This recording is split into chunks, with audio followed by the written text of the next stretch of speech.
Welcome back to Cruder.com. Let's get back into working on these formulas. Now the next thing I want to show you is how you can use the SUMIF formula not only on matching product IDs and customer IDs, but in a comparison type of an operator, just like when you use an if statement saying, is this value greater than 100? If it is, do something. If not, do another thing. So you can say, I want to sum things based on their value. So let's go ahead and do that in this chart right here. What we're trying to do here is grab the extended prices that are between these ranges.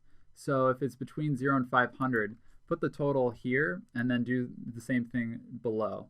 Now to do this, we need to say that the value needs to be greater than or equal to this column and less than this column, and then sum it up in these cells. So to do this, we need to use that SUMIFs formula because we have multiple criteria. We want to have it greater than or equal to this column and then also less than this column. So that means we need two criteria ranges.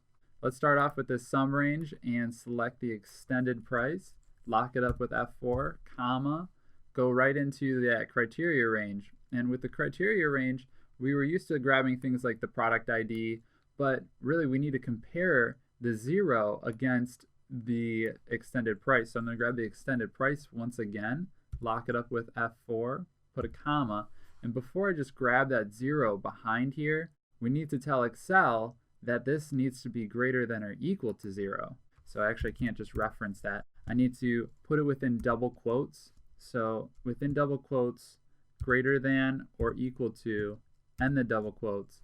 And right now Excel thinks that we're talking about text because we started using the quotes. So now we need to go back to reference cells and use the ampersand sign for Excel to know this. So now I can click the sheet and then arrow up to that 0 behind my formula, hit F4 to rotate through and lock it up on the J, put a comma to get back to the second criteria range. I'm going to grab this same extended price range because I'm comparing this against my $500 behind here. So I'm going to put another comma and the criteria again. Before I just grab the 500, I need to put in double quotes, less than, and the double quotes. Use the ampersand sign to get back to reference cells, click on the sheet, and then arrow up to the 500 behind my formula. I'm going to lock it up on the K and end the parentheses and hit enter. Let's just go ahead and drop this formula down by double clicking. And it looks like I'm off. 3720 doesn't look right. Let me just double check and add the sum of this up, and it equals 6120. So it's off by like, looks like this big amount, and it's because my sum ranges actually go from 500 to 1000. It should say 1000 again here, to 2000, and then again 2000 to 3000. And it looks like those total up now. So let me put in a check, that minus this, so I don't miss it again. The last thing I really want to show you guys is that you could instead just go ahead and take this criteria, and instead of putting in that text of greater than or equal to, you can use a reference and then put the ampersand sign to go ahead and say, all right, now I want to say another piece of reference cells. So to concatenate or to connect the two together, and I'm going to lock it up with F4. I'm going to go over here to the less than sign, delete that, reference it, again, lock it up with F4 and hit enter. Let's just drag it down, and there you go. Now the last thing I want to show you is how we can take this data and make it into the same summary with just a few clicks by making a pivot table from it. So while it's selected, let's go to the Insert tab on the ribbon and then click Pivot Tables. The first thing it asks us in this dialog box is it's asking us what data do we want to analyze. We've already selected it, so it's reading that. So that's perfect. And then it asks us, where do we want it to be placed on the work page? Do we want a new worksheet or do we want an existing worksheet? So we'll pick the existing worksheet, and so we can view it side by side. And let's just put it right here and start analyzing it and creating this pivot table. So I'm actually going to scroll down and get rid of that view so I don't see the data anymore and just concentrate on these two summaries. And now I can pull this pivot table fields off of that sidebar that we can analyze it real close and just in this tight window. And the first thing we want to do is we want to get this customer ID and try to find the sum of how many purchases or how many invoices he had for the month of May. So if I grab the customer ID, you can see that this customer ID is now here along with the other ones, the other customers.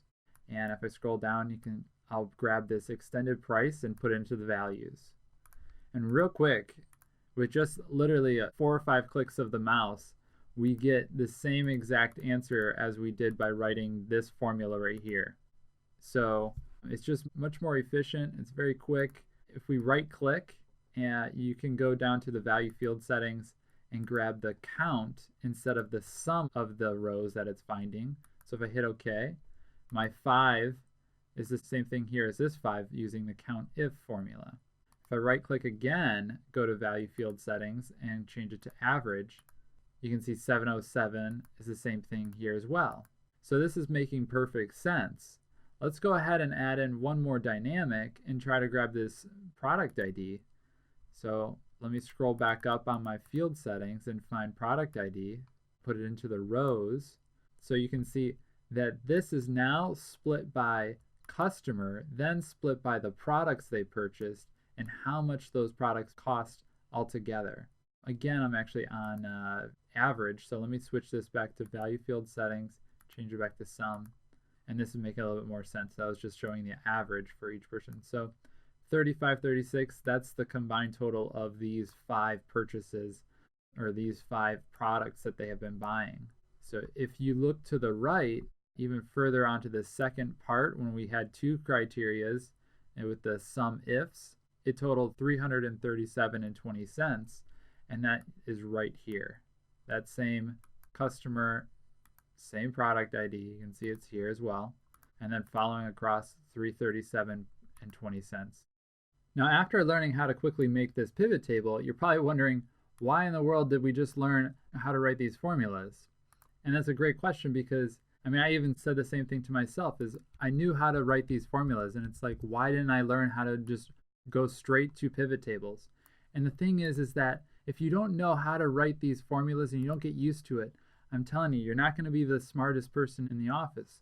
You're just going to be the person who can quickly summarize things in pivot tables like everybody else can in the office. But if you know both styles of where a pivot table just doesn't work, then you have to revert back to using this sum, count, and average if and ifs formulas. You're going to be the guru in formula writing, and people will look to you for guidance.